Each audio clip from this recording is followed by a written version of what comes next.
You step on the gas expecting a smooth, confident surge of power, but instead, your car violently hesitates, feels completely starved for fuel, and that dreaded check engine light immediately glares at you from the dash.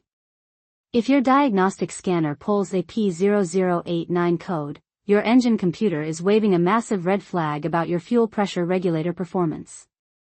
To put it simply, your engine demands a very specific amount of fuel pressure to run properly, and right now, the actual pressure is completely out of alignment with what the computer is asking for.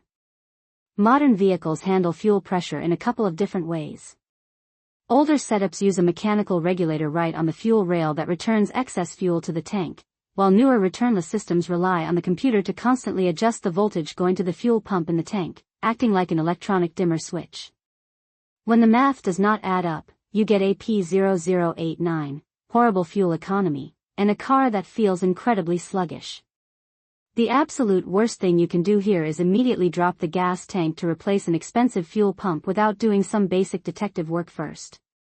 You need to verify the actual fuel pressure using a mechanical gauge attached to the fuel rail test port.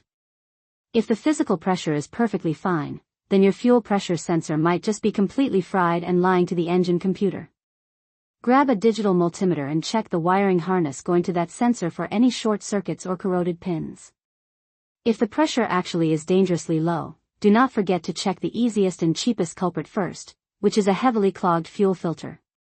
A filter completely packed with dirt and debris will starve the fuel pump, causing it to overheat and fail to deliver the pressure the engine desperately needs.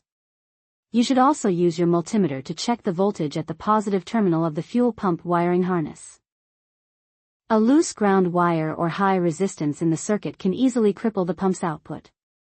Always take the time to trace the fuel lines under the car to ensure nothing is pinched or crushed by road debris before you commit to replacing major fuel system components.